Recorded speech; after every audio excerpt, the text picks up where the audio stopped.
weeye kaalarkii waa isdiiwaan geliseen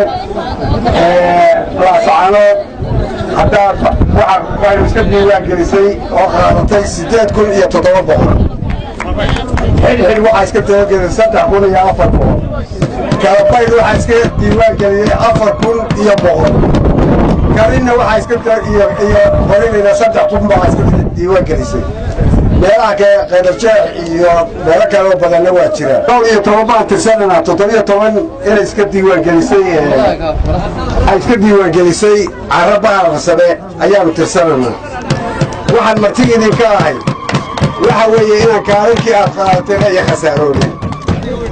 oo aad sidii aad u qaadateen aan xabadiina ka khasaaroobin oo aad qaadataan taas hiil bay ii tahay iigu hiiliyataa weynaha